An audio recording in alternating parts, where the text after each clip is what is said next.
roll credits, we're diving into Star Wars, the original trilogy that completely changed how movies are made. It really did. It completely rewired the entire industry. Yeah, exactly. And, before we even take our first step onto the sands of Tatooine, I want you to mentally transport yourself back to the landscape of science fiction before the late 1970s. Right, it was a totally different world back then. It really was. I mean, think about what audiences actually expected when they bought a ticket to a movie set in the future. It was almost universally this kind of sterile, gleaming sort of perfection. Totally. Very pristine. Right, you'd see these pristine silver hallways that looked like freshly sanitized hospital wards. And everyone was walking around in these immaculate, perfectly tailored spandex jumpsuits. Yeah, very utopian. Exactly. There was no dirt, no grit, no reality to it at all. Well, it was a very binary aesthetic, Filmmakers prior to 1977 generally presented the future as either a flawless, enlightened society or a bleak, totalitarian dystopia. But crucially, even the dystopias were usually quite tidy. I mean, if you look at something like Logan's Run or even the majestic, sweeping visuals of 2001, A Space Odyssey, everything is polished. Oh, for sure. We liked our visions of tomorrow to look brand new, as if humanity had somehow, evolved past the concept of dust and mechanical wear and tear. Which is exactly what makes the opening of this particular space opera so jarring and revolutionary. You step into this world and suddenly that pristine hospital hallway is covered in soot. Yeah. The spaceships are leaking oil. The robots are dented, scuffed, and literally covered in sand. They look like they've been through it. They really do. And the heroes are flying around in a freighter that looks like it hasn't passed a smog check in a decade. I mean, we're looking at a cinematic landscape that is honestly remarkably filthy. It is the absolute definition of a used future. George Lucas didn't want a shiny tomorrow. He wanted a galaxy that felt ancient, lived in, and just casually functional. Right. That aesthetic shift alone is one of the most brilliant magic tricks in the history of cinema. Because it tricks your brain into accepting the fantastical elements simply because the mundane elements look so incredibly real. And exploring how that trick was pulled off is exactly what we're going to do today. We're taking you on a meticulously crafted journey through this deep dive. A very long journey. Yes. Think of this as a recap-driven walkthrough of the original 3 films. As we journey through the story, from the twin suns of Tatooine to the frozen wastes of Hoth, and finally to the forest moon of Endor, we're going to pull back the curtain. To reveal all the chaos behind the scenes. Exactly. The practical magic, the near-miss casting disasters, and the shocking alternate endings that almost changed cinematic history forever. This isn't just, a disconnected list of behind-the-scenes trivia. We are going to look at how a galaxy was actually stitched together, thread by thread. And what's so fascinating when you dig into the source material, like the original interviews and the early script drafts, is the realization that this massive cultural juggernaut was incredibly fragile. So fragile. Today, Star Wars feels inevitable, right? Like it was always destined to be this monolithic franchise. But in the mid-1970s, it was held together by duct tape, sheer panic, and some incredibly happy accidents. Yeah, the narrative foundation itself was incredibly unstable for years. So, let's start right at the beginning of that narrative. We open on Tatooine. We are introduced to Luke Skywalker. The classic hero. Right. He is the archetypal restless farm boy, staring out at the twin suns, yearning for a life bigger than moisture farming. Then, the inciting incident arrives. He stumbles upon 2 droids, R2-D2 and C-3PO, who are carrying a desperate plea from a kidnapped princess. It's such a clean setup. It really is. It leads Luke to the local eccentric hermit, Obi-Wan Kenobi, and ultimately, after the tragic loss of his aunt and uncle, Luke is forced off the planet. From a screenwriting perspective, it is a perfect, flawless opening sequence. Yeah, it gives you the world, the stakes, the mentor, and the push. Exactly. But getting to that perfect, simple story was an absolute nightmare, wasn't it? Oh, it was a grueling, multi-year process of trial and error. George Lucas essentially wrote 4 entirely different screenplays between 1973 and 1976. Wow. Yeah, and if you look at the rough draft from May 1974, it is a dense, impenetrable 500-page labyrinth. It bears almost no resemblance to the tight, propulsive story you just described. I mean, a 500-page script is completely unfilmable. Whoa. The industry standard is 1 page equals 1 minute of screen time. Right, so he basically wrote an 8-hour movie. An 8-hour movie. When you look at the transcripts of that early draft, it reads less like a story and more like a dense encyclopedia of a world that nobody cares about yet. The main character isn't a farm boy named Luke. It's an 18-year-old heavily built guy named Anakin Starkiller. Such a wild name. It really is, and they aren't even on Tatooine. They are on a planet called Utapau. And the lore is just suffocating. I mean, you have characters like Kazdashit, the Lord of Alderaan. Oh my gosh, Kazdashit. Yeah, and you have these detailed histories of the Jedi Bendu, who supposedly served as the personal bodyguards of the Emperor for 100,000 years until they were hunted down by the Knights of Sith. It's just too much. It is. Lucas was drowning in his own world building. He had all the cool toys, spaceships, laser swords, princesses, dogfights, but he lacked a structural spine to hold them up. He admitted himself that it was a great idea in desperate search of a functional narrative. So as a writer, how do you cure that? How do you take an 8-hour, 500-page mess featuring a guy named Anakin Starkiller and distill it down to the incredibly clean, emotionally resonant story of Luke Skywalker on Tatooine? Well, he found the cure in the work of Joseph Campbell, specifically Campbell's seminal book, The Hero with a Thousand Faces. Right, the monomyth. Exactly. Campbell was an academic who studied global mythologies and recognized a fascinating pattern. He realized that across entirely disparate cultures, from ancient Greek myths to Native American folklore to Arthurian legends, there's a shared narrative structure. He coined the term monomyth, which we now commonly call the hero's journey. And I find this part so compelling because it explains why Star Wars resonates with literally everyone on the planet, regardless of their cultural background. Yeah, it taps into something universal. Exactly. Lucas didn't invent a new type of story. He just wrapped the oldest human story in a futuristic aesthetic. If you map out Campbell's monomyth, it perfectly aligns with what we see on Tatooine. The hero starts in the ordinary world. He receives a call to adventure. Crucially, the hero almost always refuses the call at first. Which is exactly what Luke does. Obi-Wan tells him he must learn the ways of the Force and come to Alderaan, and Luke's immediate response is, I can't get involved, I've got work to do. Yep, the chores. Right. He says, it's not that I like the Empire, I hate it, but there's nothing I can do about it right now. That is the classic refusal of the call. It makes the hero relatable. They aren't a fearless god, they are a reluctant human. But then the universe forces their hand. The tragedy of the hero's family being killed forces them across the threshold into the unknown. And right at that threshold, they meet the mentor figure. The wise elder. Right. If you're reading Arthurian legend, it's Merlin guiding young Arthur. If you're watching Star Wars, it's Obi-Wan Kenobi. Obi-Wan serves the exact mythic function of the wise elder. He initiates the hero, gives them their mystical weapon, the lightsaber acting as Excalibur, but he cannot complete the journey for them. He can only guide. Exactly. Lucas used this academic blueprint to hack away all the excess fat from his 500-page draft. He realized that the story wasn't about the Jedi Bendu or the geopolitical history of Utapau. It was just the hero's journey. It provided the architectural plans for the house he was trying to build. And once the narrative structure was in place, he could focus on the physical reality of the world. Going back to your point about the used future, Tatooine had to look like a miserable, harsh place to justify Luke's desperate desire to leave. Right, it couldn't look like a vacation spot. Exactly. Lucas mandated that every prop, every vehicle, every piece of clothing had to look worn out. And he drew from a very specific real-world inspiration for this mandate, which was the Apollo space program. Oh, that connection is brilliant. Mm-hmm. Because if you think about it, to the public in the late 60s and early 70s, the Apollo missions were the absolute pinnacle of high-tech space travel. They were the cutting edge. Yeah. But Lucas wasn't looking at the pristine promotional photos. Yeah. He was looking at the reality of the capsules when they returned to Earth. Precisely. When those Apollo capsules splashed down after days in space, they did not look like gleaming sci-fi fantasies. Not at all. The interiors were cramped, the bulkheads were scuffed, the astronauts had been living in a tiny tin can, and the cabin was literally littered with weightless candy wrappers, old Tang jars, and checklists taped to the walls. It didn't look like a utopian spacecraft. It looked like a family station wagon after a grueling cross-country road trip. And I want you, the listener, to picture that for a second. The Millennium Falcon isn't the Starship Enterprise. It's a cosmic station wagon with fast food bags in the back seat and a busted radiator. That's a perfect way to describe it. Yeah.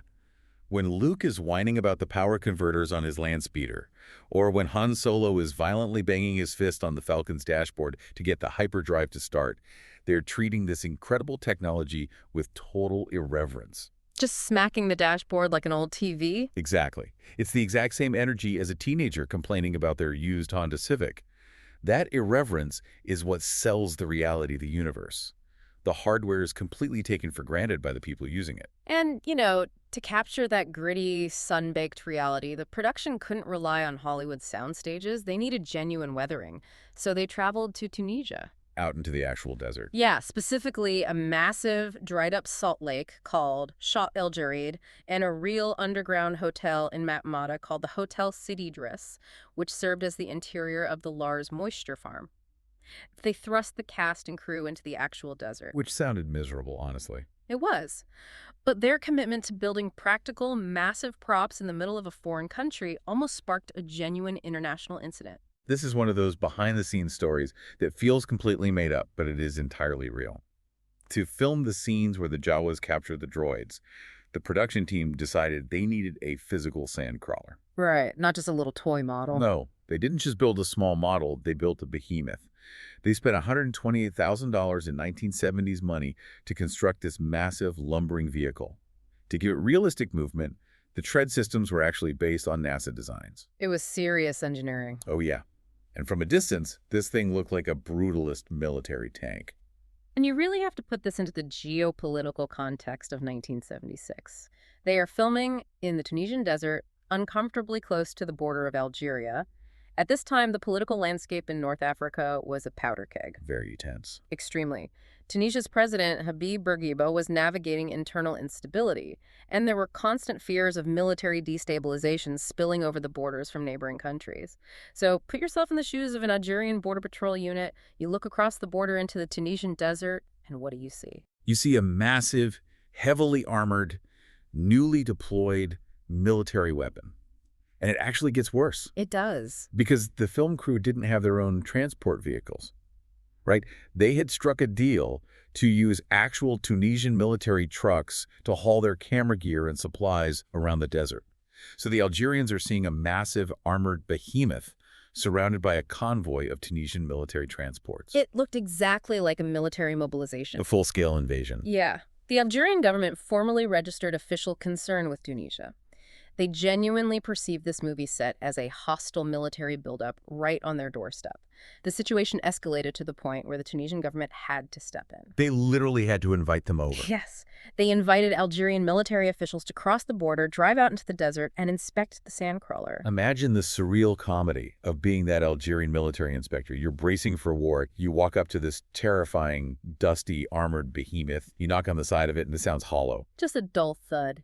Yeah, and you realize it's just plywood, fiberglass, and a bunch of exhausted Hollywood set decorators. Yeah. Crisis averted. Exactly. But the chaos of the desert shoot was so intense that when they finally wrapped, they just abandoned a bunch of stuff out there. If you remember the giant crate dragon skeleton that C-3PO walks past when he's lost in the dunes, they just left it there. Left it right in the sand. Yeah. It was a massive fiberglass prop, and the local Tunisians are literally still picking up pieces of it out of the sand today, 50 years later. It perfectly illustrates the chaotic, fly-by-the-seat-of-their-pants nature of the production. They were just trying to survive the elements and get the footage, which actually brings us smoothly into the next phase of the story. Right. Luke and Obi-Wan have to leave the desert. They need a fast ship with a pilot who doesn't ask too many questions. This imperative drives them into the Mos Eisley Cantina. The wretched hive of scum and villainy. This is a pivotal moment in the narrative. The tone shifts from a sort of mythological farm boy adventure into a gritty, noir-infused Western. You can almost feel the smoke. Oh, absolutely. They walk into this dark, smoky bar filled with alien jazz and dangerous smugglers. And sitting in a booth in the corner, we're introduced to the ultimate rogue, Han Solo, alongside his Wookiee co-pilot, Chewbacca. Such a great introduction. It is. They negotiate passage on the Millennium Falcon, and our core archetype trio, the naive farm boy, the wise wizard, and the cynical rogue is finally assembled. And when we watch the movie now, Mark Hamill, Harrison Ford, and Carrie Fisher are those characters. There's no separating them. Oh, totally indistinguishable from the roles. But if you look at the casting notes and the audition tapes, we narrowly missed getting a completely different, almost unrecognizable movie. The casting multiverse for Star Wars is a fascinating study of Hollywood culture in the mid-1970s. Because to truly understand why so many huge stars turned these roles down, you have to understand the era of New Hollywood. Right, the gritty 70s cinema. Exactly. This was the time of The Godfather, Taxi Driver, Dog Day Afternoon. Serious actors wanted gritty, realistic, character-driven dramas. When they read the script for Star Wars, they saw words like Wookiee, Jedi, and blaster. Sounds like a cartoon to them. Precisely. Space movies were considered low-budget, schlocky B movies. It was career poison. Because of that prevailing attitude, a lot of established talent just flat out rejected it, or they auditioned without really understanding the material. For instance, Sylvester Stallone came in to read for Han Solo. Which is just a staggering visual. Imagine Rocky Balboa sitting in the cantina. Yo, Chewie, we got to do the Kessel Run. You know what I mean? Yeah, it's bizarre. But to Stallone's credit, he actually realized he was entirely wrong for the tone of the movie right there during his audition. Oh, he knew it. He had immense self-awareness. He was reading the lines, feeling the awkwardness in the room, and he reportedly just stopped and told George Lucas to his face, "Let me just make it easy for you. I would look like crap in spandex leotards and a ray gun. Guys in space don't have this face." I love that. He basically fired himself to save them the trouble. But he wasn't the only one. Glenn Turman, an absolutely brilliant character actor who later starred in The Wire and Cooley High, was a very serious contender for Han. He would have been fascinating. He would have. He read for Lucas, and he gave a great performance. But the communication was so vague that Turman didn't even realize he was reading for a lead role, let alone the role of Han Solo. That's crazy. It is. When the movie eventually came out, he watched it, didn't see himself, and naturally assumed, oh, they just cut the black guy out of the movie. Yeah. He had no idea the lines he was reading were the ones Harrison Ford was delivering on screen. Then you have the established heavyweights like James Caan. Caan was coming off the immense prestige of The Godfather. He was offered the role of Han Solo and rejected it outright. His reasoning is brutal. It perfectly encapsulates the arrogance of New Hollywood toward sci-fi. When asked why he turned it down, Caan brutally stated, "They didn't want an actor. That's why they got Harrison Ford." That is just a legendary, ruthless Hollywood stray. They didn't want an actor.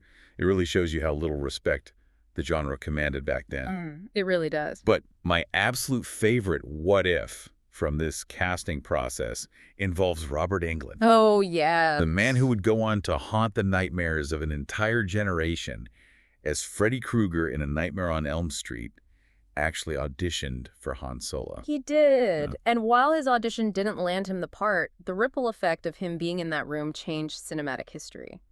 After Englund read for Han, he left the studio and took the audition sides, the script pages, home with him. At the time, he had a younger actor buddy who was crashing on his couch. Right. Englund tossed the script pages onto the couch and said, "Hey, I just read for this weird space movie. You'd actually be perfect for this kid part, this Luke Skywalker character."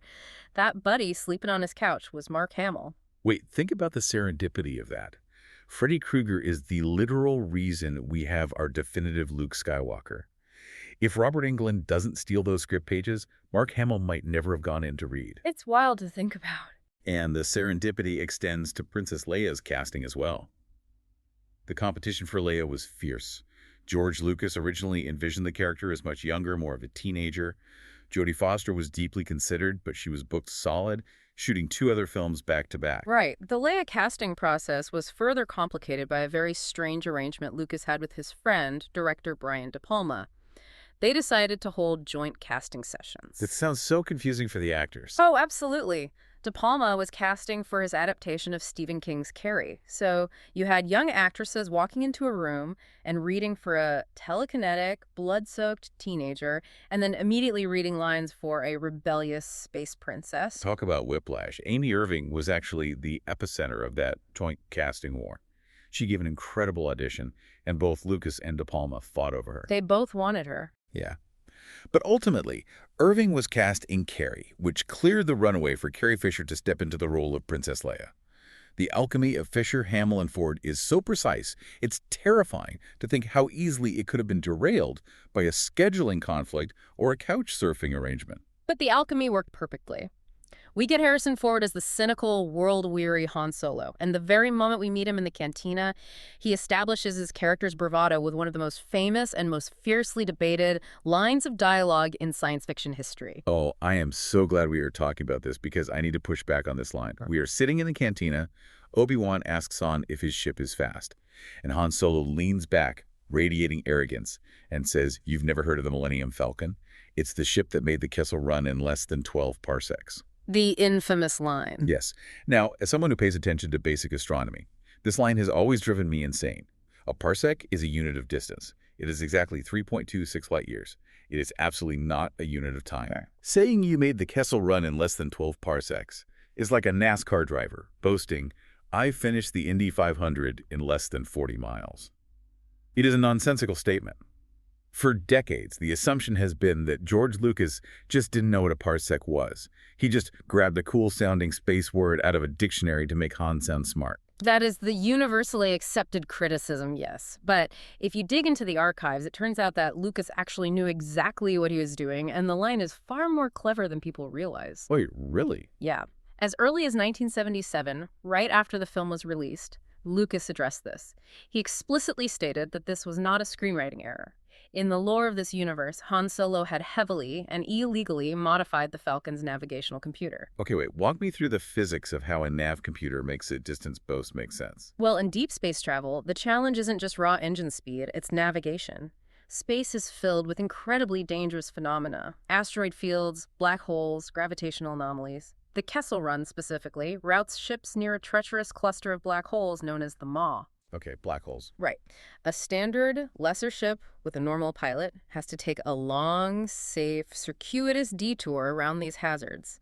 They might travel 18 or 20 parsecs just to avoid getting crushed by gravity. Ah, I see where this is going. Because Han is reckless, Yeah. and because he's tweaked his computer to calculate wildly dangerous trajectories. Exactly. Han is flying dangerously close to the black holes, skimming the edge of their gravitational pull. He is charting a course that is physically shorter in distance. Therefore, the boast isn't about how fast his speedometer goes, it's about how efficiently and insanely dangerously he can navigate a perilous region of space. Oh, wow. Making the Kessel Run in less than 12 parsecs is a brag about navigating the absolute shortest possible physical distance without dying. It's a boast about distance, not time. Wow. Okay, George, I formally apologize. That actually elevates the character of Han Solo.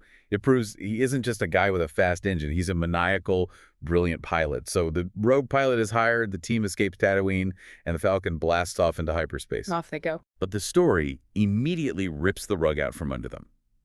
They arrive at the coordinates for the planet Alderaan, only to find an asteroid field. The planet has been obliterated, and before they can process this, they are swallowed whole by the Empire's ultimate weapon. The tone shifts completely here. Yeah, the movie shifts gears entirely from a Western end to a prison break. They are pulled into the belly of the beast, the Death Star. This is where the narrative tension fundamentally changes. The crew is forced to split up. Han and Luke discover that Princess Leia is scheduled for execution, so they head off to the detention block to mount a rescue. Meanwhile, Obi-Wan must slip away into the shadows alone to disable the tractor beam, a mission that will inevitably lead him to confront Darth Vader. We have to talk about Vader. From the very first frame he appears on screen, stepping through the smoke of the rebel blockade runner, he is instantly iconic. Absolutely terrifying. But beyond just looking cool, he serves a deeply specific psychological purpose in the story. Returning to Joseph Campbell's mythic structure, Darth Vader operates as the ultimate shadow archetype. The shadow represents the inverted mirror of the hero. It is the dark manifestation of the hero's own potential. Campbell noted that for a hero to truly complete their journey, they must often confront a physical embodiment of the path they could take if they succumb to their own flaws. And Vader embodies that perfectly. He really does. Vader isn't just a political obstacle for the rebellion. He represents the darkness that Luke could fall into if he yields to anger and impatience. And the visual design perfectly captures that suffocating darkness. A massive amount of credit for Vader's look, and really the look of the entire universe, goes to the conceptual artist Ralph McQuarrie. Ralph McQuarrie is the undeniable visual father of Star Wars. When Lucas was struggling to get funding from 20th Century Fox, it was McQuarrie's vivid, breathtaking paintings of the characters and environments that finally sold the studio executives on the vision. They needed to see it. Exactly. But McQuarrie wasn't just a painter. He thought deeply about the logistics of the universe. In Lucas's script, Vader simply boards the rebel ship. That was it.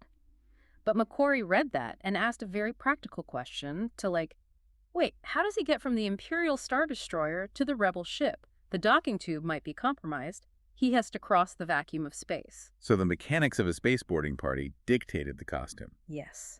McQuarrie suggested to Lucas that they should add some sort of respiratory mask to Vader's costume so that the audience would believably accept that he could survive the vacuum of space if there was a hull breach. That's amazing. That single practical logistical question birthed the iconic breathing apparatus and the skull-like visage that became the face of cinematic evil. It's incredible how a question of atmospheric pressure dictates the persona of the villain. But the visual is only half the equation. You have this towering, intimidating physical performance by David Prowse, who stood 6'6" in a suit. He was massive. Yeah, and interestingly, for the lightsaber duels, they actually brought in an Olympic fencer named Bob Anderson to do the sword work because the fighting needed to feel heavy and medieval. But the glue that holds Vader together is the voice. And George Lucas originally wanted Hollywood royalty for that voice, didn't he? He did. Lucas's first instinct was to cast Orson Welles. He wanted that booming, authoritative resonance that Welles possessed. But Lucas ultimately realized there was a fatal flaw in that plan. What was it? Orson Welles' voice was simply too famous. If audiences heard Welles speaking from behind the mask, they wouldn't hear Darth Vader. They would just think, oh, that's Orson Welles in a plastic helmet. Oh, yeah, it would totally break the immersion. Exactly. Lucas needed someone with a world-class baritone, but perhaps slightly less immediate pop culture recognition at that specific moment in 1977. Enter James Earl Jones. The combination of Prowse's menacing physicality and Jones's cold, rumbling voice created a villain that felt totally inhuman. But while we are deep into the Death Star sequence, I want to completely shift our focus. We talk endlessly about George Lucas, John Williams, Ralph McQuarrie, Ben Burtt, but there is an unsung hero of the original trilogy. If you look closely at the emotional core of these movies, the pacing, the humanity, the moments that make you actually care about these characters, so much of it rests entirely in the hands of one person, the film's lead editor and George's wife at the time, Marcia Lucas. Marcia Lucas's influence on the success of Star Wars simply cannot be overstated. She was not just helping her husband out, she was a fiercely talented, acclaimed editor in her own right. She was already established. Right, she had already been nominated for an Academy Award for her incredible editing work on Martin Scorsese's Taxi Driver. While George was hyper-focused on the massive world building, the special effects, and the overarching lore, Marcia was the one laser-focused on audience psychology. She understood pacing, and more importantly, she understood emotional resonance. Let's look at a very specific, famous scene inside the Death Star to prove your point. Luke and Leia are trapped. The bridge is out. Stormtroopers are firing relentlessly at them. Luke pulls a grappling hook from his belt, wraps Leia in his arms, and they have to swing across this massive, bottomless chasm. It's a very intense moment. It's a high-stakes, adrenaline-fueled action beat. But right before they swing, Leia turns to Luke, gives him a quick peck on the cheek, and says, "For luck." It's charming. It's iconic.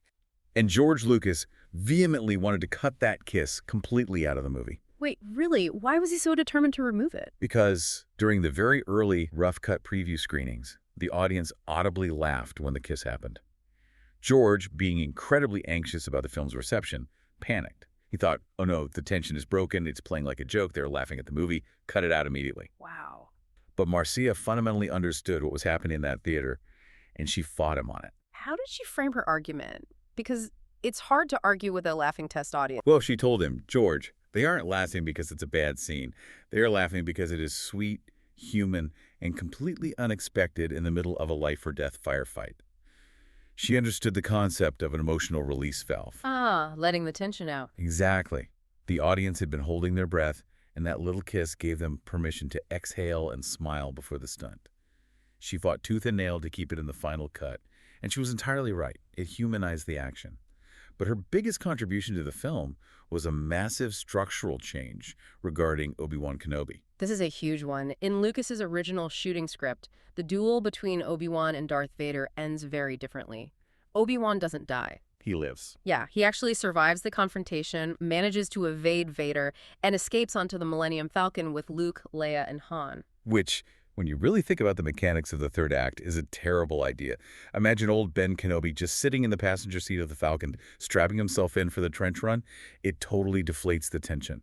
Exactly. And Marcia recognized that fatal structural flaw immediately during the editing process.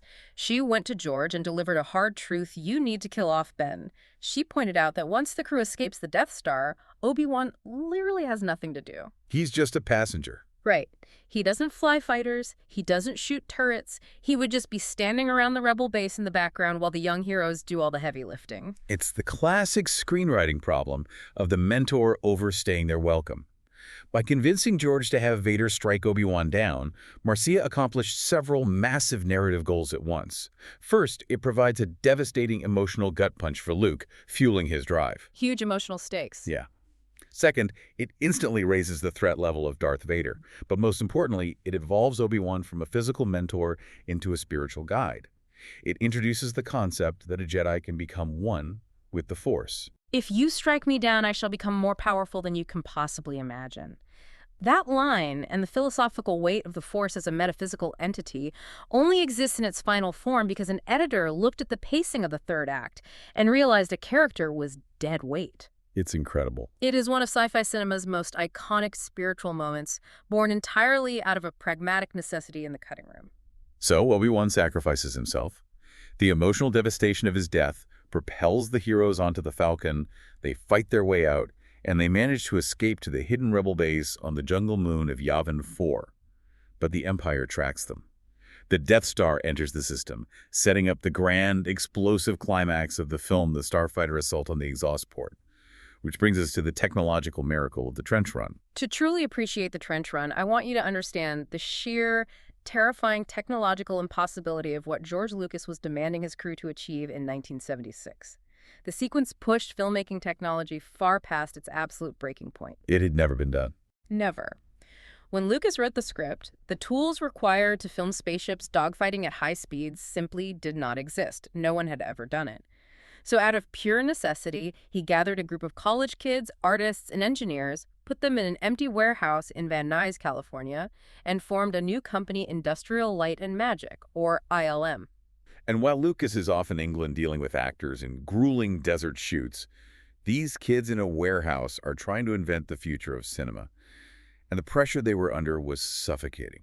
Just 4 months before principal photography was scheduled to begin, the executives at 20th Century Fox, who were already deeply skeptical that anyone would watch this weird space movie, slashed the production budget. Oh, terrible timing. Yeah, they cut it down from $7.5 million to $6.9 million. Yeah. So ILM has less money, a ticking clock, and they were trying to invent hardware from scratch. And the initial attempts were disastrous. They originally tried to use a technique called front projection to film the X-Wings approaching the Death Star.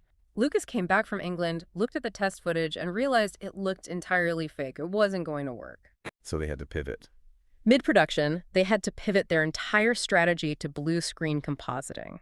But the real salvation, the invention that changed Hollywood forever, came from an ILM engineer named John Dykstra. He invented a system that came to be known as the Dykstra-Flex. The Dykstra-Flex. I love this piece of tech. But for anyone who isn't a film student, explain how motion control works. Because we take it for granted now that you can just render a spaceship on a computer. Why was this camera so revolutionary? Let me use an analogy. Imagine you are trying to trace a complex drawing on a piece of tracing paper.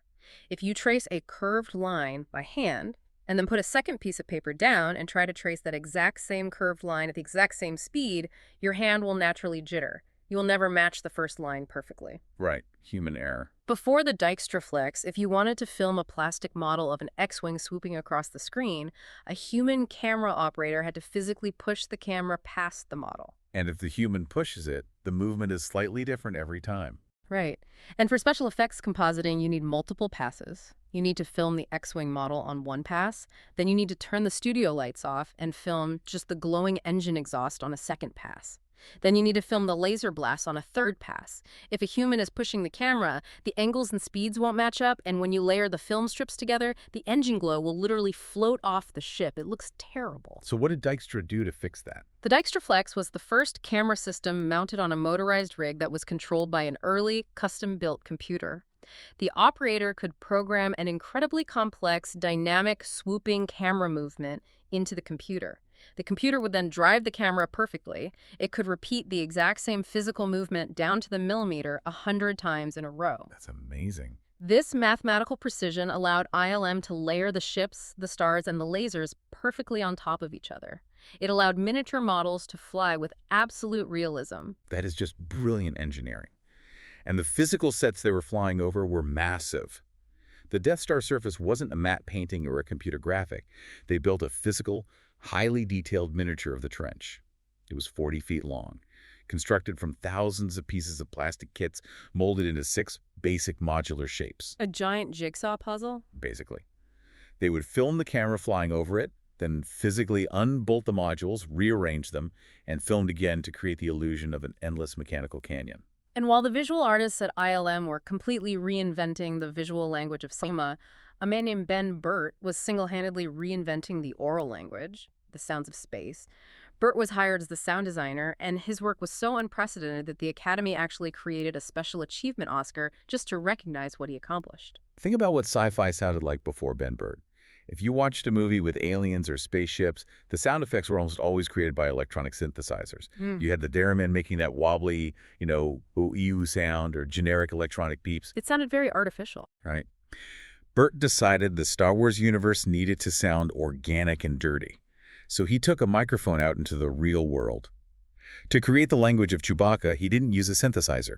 He went to zoos and recorded bears, walruses, lions, and sick badgers, and meticulously spliced their vocalizations together. His approach was entirely tactile, and his most famous creation, arguably the most recognizable sound effect in pop culture history, is the sound of the lightsaber. Which is such a bizarrely specific sound. It has that heavy hum and it crackles when it moves. How do you invent the sound of a laser sword that doesn't exist? What is that even made of? Burt was carrying his microphone around just listening to the world. He discovered that the motor of an old, idling 35mm movie projector had a very specific mechanical hum. He recorded that.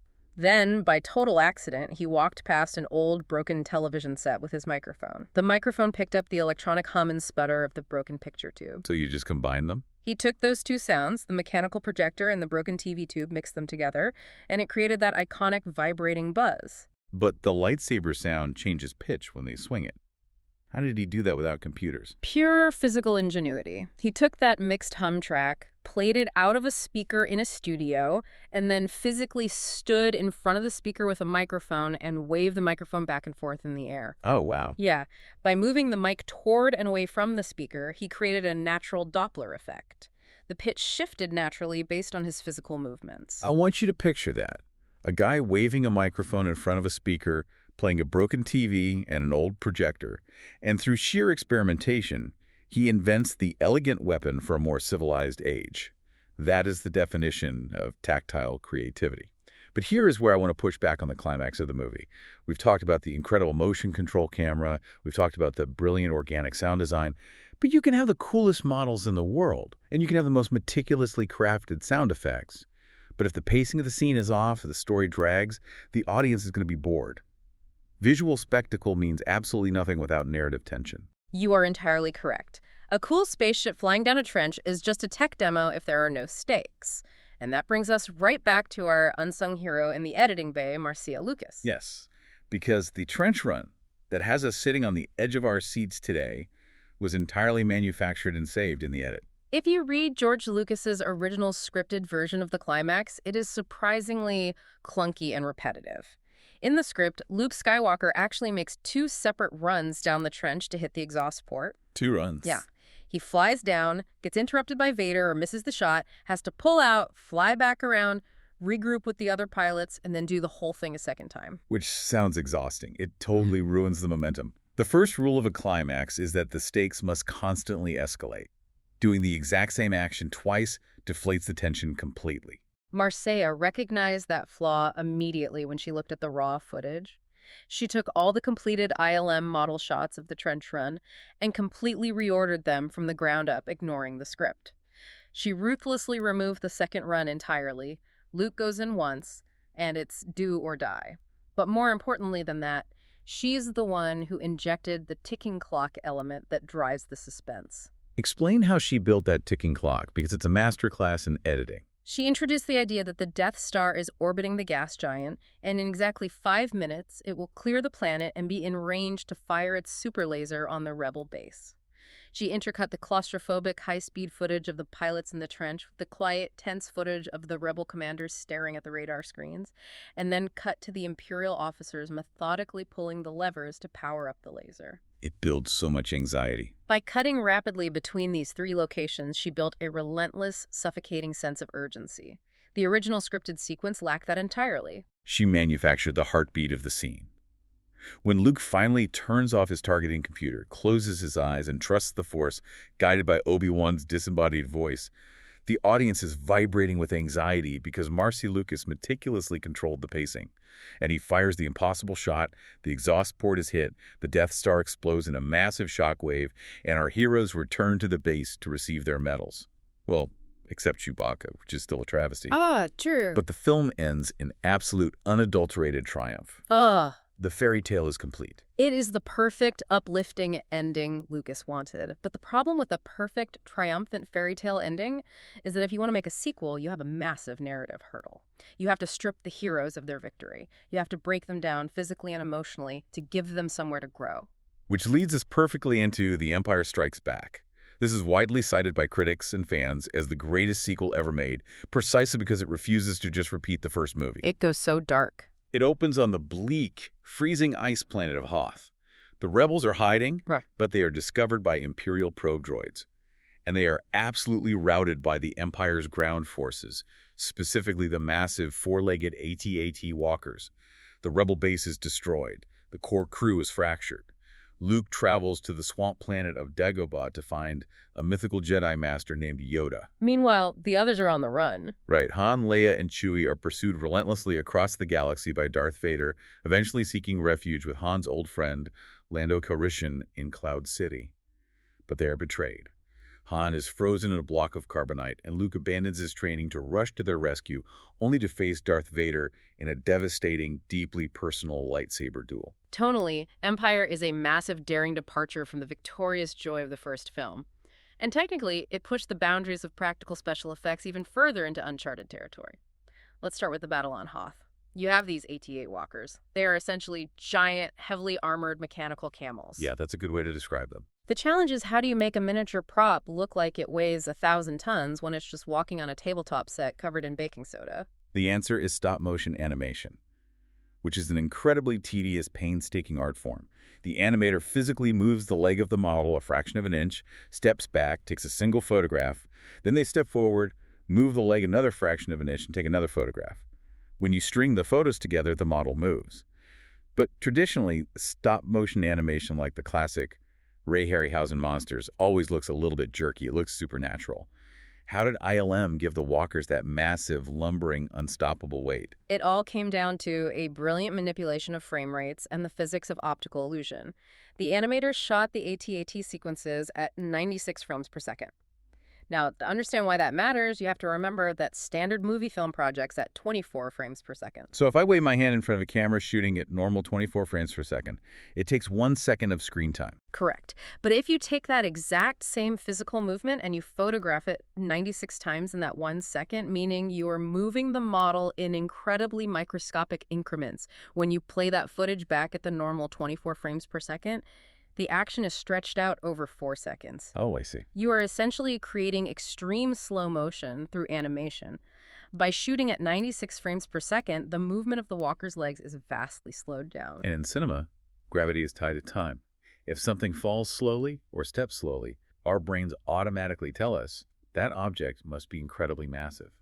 It creates an optical illusion of immense weight. It makes the walkers feel towering and terrifying, completely grounding them in the reality of the snowscape. It's a perfect synthesis of physics and art. And speaking of grounding the fantastical in reality, we have to talk about the biggest narrative and technical risk of the entire franchise.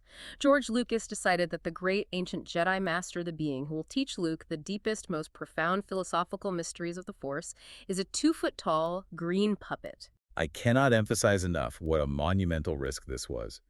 Think about the stakes here. Luke has traveled across the galaxy. The audience is expecting a majestic warrior, a glowing wizard. Instead, they get a little swamp creature who digs through Luke's lunchbox. It could have been disastrous. If the audience sitting in the theater in 1980 did not implicitly believe in Yoda as a living, breathing, deeply wise character, the entire movie falls apart. If they looked at him and thought, oh, that's just a Muppet from Sesame Street, the philosophical weight of the training sequences would collapse into parody. And remember, there was no CGI safety net. They couldn't fix his facial expressions in post-production. They had to get it right in the room. They turned to Stuart Freeborn, a legendary master makeup and prosthetics artist. Freeborn was tasked with designing Yoda's face. He wanted the creature to instantly convey a sense of deep, ancient intelligence and mischievous wisdom. To achieve that, Freeborn actually based Yoda's facial structure partly on his own face and heavily on the wrinkles and expressive eyes of Albert Einstein. It's such a brilliant subconscious cue. You look at Yoda, and your brain subtly recognizes the face of the greatest physicist of the 20th century. But a sculpt is just rubber. It needs a soul. So they bring in Frank Oz to operate the complex puppet and provide the voice. Frank Oz was already famous for his work with Jim Henson, bringing characters like Miss Piggy and Fozzie Bear to life. But the performance he delivered as Yoda was an absolute revelation for the film industry.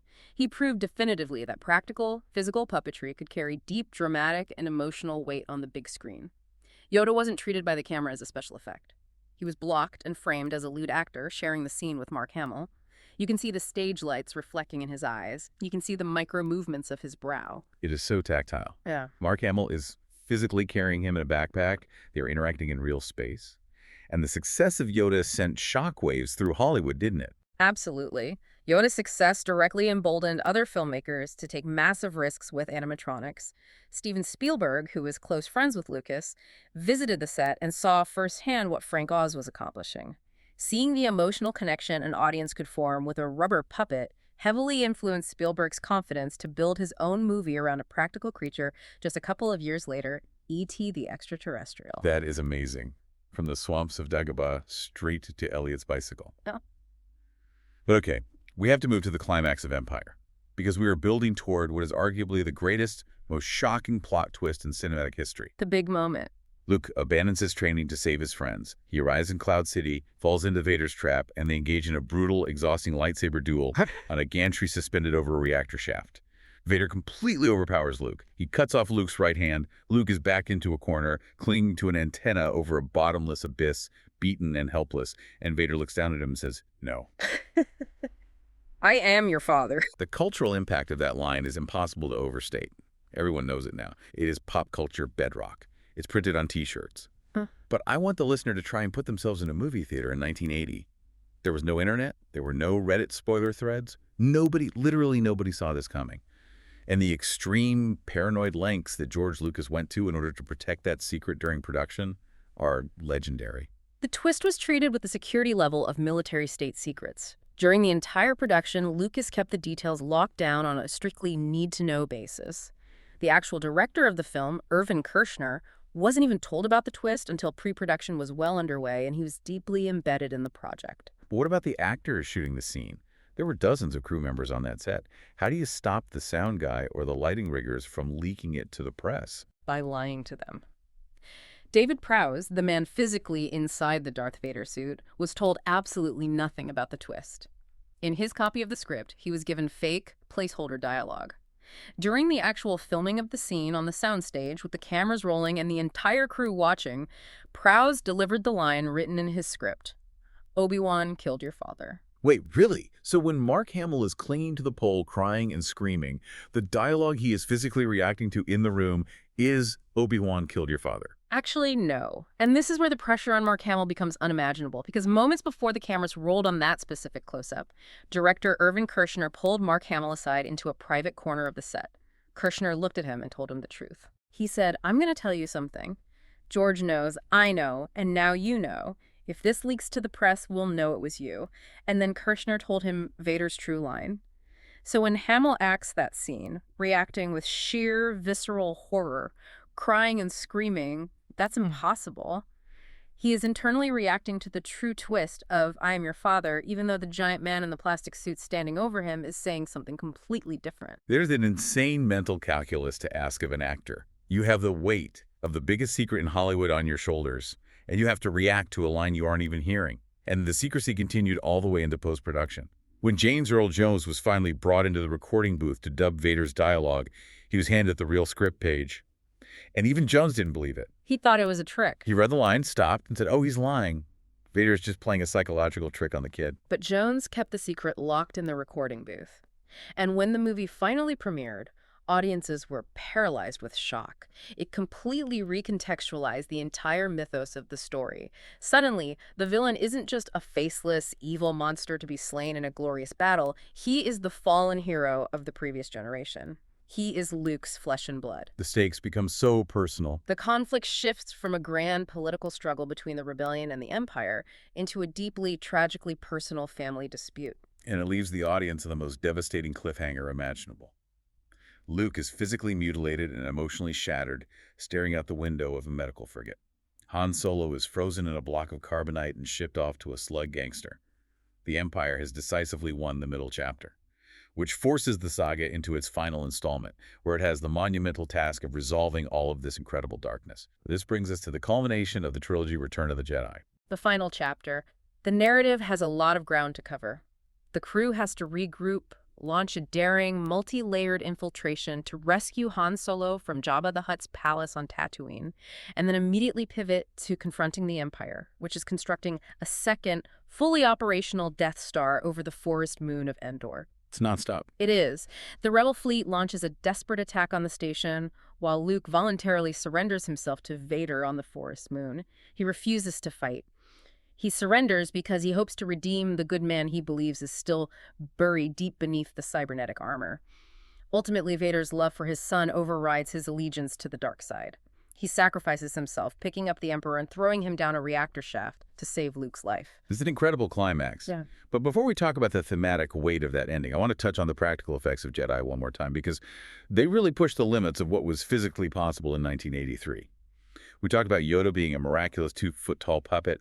Jabba the Hutt is on the complete opposite end of the engineering spectrum. Jabba the Hutt was a monumental animatronic marvel. It cost over $500,000 just to design and build him. He was a massive, hulking, 2-ton physical proc sitting right there on the set. And to make him come alive, it required a highly choreographed team of 7 different puppeteers operating simultaneously. 7 people. 7.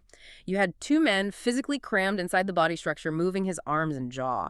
You had technicians hiding below the floor, grading, remote controlling his animatronic eyes and facial twitches. You had someone off camera, manually pumping a massive bellows to simulate his breathing and chest heaving. It was an incredible orchestration of practical engineering. And again, because he was physically present on the set, taking up space, the actors could genuinely interact with him.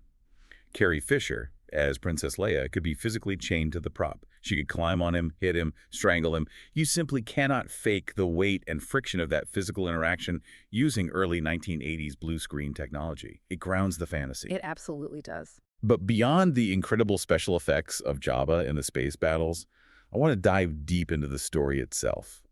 Because we all know how the movie ends. The Emperor falls down the shaft. The Death Star blows up. The Ewoks dance around the fire. The spectral ghost of Anakin Skywalker smiles at Luke, and the galaxy is saved. It's a joyful, tear-inducing wrap-up. But my question is, was this always the plan? Was the ending of this massive trilogy always meant to be this neat and tidy? Not at all. In fact, there were incredibly intense philosophical clashes behind the scenes over the ultimate fate of these characters. If we dive into the archival transcripts from the 1981 story conferences, these were the deep brainstorming sessions between George Lucas and his co-writer Lawrence Kasdan, who had just co-written Empire and Raiders of the Lost Ark. We see some truly fiery disagreements about the soul of the franchise. What were they arguing about? What was the point of contention? The primary battleground was the fate of Harrison Ford's character. Kasdan and Ford desperately wanted Han Solo to die in the middle of Return of the Jedi. Oh, really? Why kill off Han? He just got rescued from the carbonite. Kasdan approached the script from a much darker, more dramatic perspective. He argued fiercely that the movie needed real emotional weight and stakes. He felt that if the audience reached the third act and knew that none of the core trios were actually in danger, the journey would feel hollow. He wanted the audience to realize that nobody is safe. And Ford agreed. Harrison Ford completely agreed with this assessment. Ford felt that Han Solo's character arc was essentially completely worth. He had gone from a selfish smuggler to a dedicated rebel leader. Ford thought that having Han make a heroic, tragic sacrifice during the Battle of Endor would give the final act the profound gravitas it needed. Okay, looking at it from a pure screenwriting perspective, I kind of see Kasdan's point. A major character death in Act 2 sets the stakes for Act 3. So how did George Lucas respond to this pressure from his writer and his star? Lucas firmly, stubbornly refused. He absolutely hated the idea. In the transcripts of those meetings, Lucas pushes back hard. He says, "By killing somebody, I think you alienate the audience." He argued that Star Wars, beneath the spaceships and blasters, is fundamentally a fairy tale. A modern myth. Right. He stated that he strongly resented movies where you follow a group of friends, you grow to love them, and then halfway through, the filmmaker kills off the funny clown just to shock the audience. Lucas explicitly stated that his ultimate goal for the film was for the audience to leave the theater feeling uplifted, emotionally and spiritually satisfied, and feeling, in his words, absolutely good about life. Which makes perfect sense for George Lucas. He wanted the triumphant, happy ending. He wanted the Ewok celebration. But here is the craziest part of this entire deep dive. This is the moment that completely blew my mind when I read the source material. Lucas is sitting in this room, defending the fairy tale ending, arguing that the film is uplifting. But during those exact same 1981 story conferences, Lucas casually pitches an alternate ending for Luke Skywalker that is so dark, so disturbing, and so nihilistic that it would have ruined the childhoods of millions of kids across the globe. It is the ultimate terrifying what-if in cinema history. It completely upends the entire mythology. Okay, I want you to picture the theater. We are at the climax. Vader has just thrown the Emperor down the reactor shaft. The lightning stops. Vader is dying on the floor of the Death Star. In the movie we know, Luke takes off Vader's mask, sees his father's human face for the first time, Anakin passes away peacefully, and Luke escapes. But in the 1981 transcripts, Lucas pitches this to Kasdan. What if, after Vader dies, Luke takes his mask off? The mask is the very last thing. And then Luke puts it on. Just let the psychological horror of that image sink in for a moment. Luke Skywalker, the farm boy, the beacon of hope, puts the black helmet of Darth Vader onto his own head. And Lucas continues the pitch. He says, Luke puts the mask on and says to the camera, "Now I am Vader. Now I will go and kill the fleet and I will rule the universe." It's an astonishingly bleak Shakespearean tragedy. It is horrifying. Yeah. And the craziest part of the transcript, Lawrence Kasdan, the co-writer who is arguing for a darker movie, hears this pitch and responds enthusiastically. That's what I think should happen. Kasdan absolutely loved it. He wanted to shatter the audience's expectations. Can you imagine the trauma? Imagine being a 10-year-old kid in 1983. You've been eating your popcorn, buying the action figures, cheering for Luke Skywalker for 6 years of your life. And the final, lingering shot of the entire trilogy is Luke Skywalker, corrupted by the dark side, declaring that he is the new, evil, fascist dictator of the universe. Roll credits. It would have caused riots in the theaters. It would have completely subverted and arguably destroyed the entire hero's journey they had meticulously spent 3 movies building. It takes the monomyth and turns it into a cautionary tragedy about the inescapable cycle of abuse and power. That's so dark. Ultimately, Lucas pulled himself back from the edge. After pitching it, he immediately reconsidered and reiterated his core philosophy that the film was, at its heart, for kids. He vetoed Kasdan's enthusiasm for the dark twist, and they committed to the redemption arc of Anakin Skywalker and the celebratory, fireworks-filled ending on Endor. Thank goodness he pulled back. I don't think pop culture could have survived Dark Lord Luke. But as we reach the emotional wrap-up of this movie, we cannot close out the story without bringing up Marcia Lucas one final time. Even though she and George were going through a very painful, difficult divorce during the production of Return of the Jedi, her professional dedication remained unmatched. She still stepped in to help edit the final film. And, true to form, she focused her immense talent entirely on the emotional core of the characters. According to the book The Secret History of Star Wars, Marcia was the editor responsible for cutting the deeply emotional, quiet death scenes of both Yoda in his hut and Anakin Skywalker on the Death Star ramp. Wow. She ensured that amidst all the chaotic spectacle of massive space battles, exploding stations, and giant animatronic slugs, the movie remained deeply anchored in human heart and consequence. She made sure the quiet moments landed. She truly gave the saga its soul. Okay, before we wrap up today's journey, we want to leave you, the listener, with a final provocative thought. Think back on everything we've discussed today. The incredibly detailed 40-foot trench miniatures, the painstakingly slow stop-motion walkers, the seven-person hut puppets, the brilliant editing tricks used to hide flaws and build tension. All of this incredible art was born out of friction. Out of necessity. Right. It was born out of the extreme limitations of 1970s and 80s technology. The filmmakers had to physically build the universe with wood, fiberglass, rubber, and broken TV parts because they simply couldn't render it on a computer. And that physical friction forced a level of tactile creativity that made the galaxy feel incredibly real, gritty, and lived in. Which brings up a genuinely fascinating question regarding modern filmmaking. When a director today steps onto a set, they have access to unlimited photorealistic CGI. They can create literally anything their imagination desires instantly on a green screen or within a digital volume.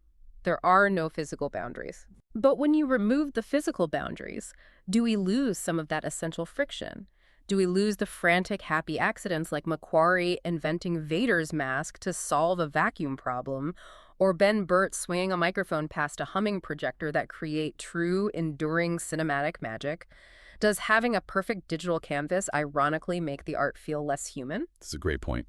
It's something to think about the next time you sit down in a theater to watch a modern blockbuster with a massive visual effects budget. And that wraps our deep dive into the Star Wars original trilogy. If you enjoyed revisiting this iconic saga, follow roll credits and share it with your fellow movie fans. And let us know what film we should cover next, old or new.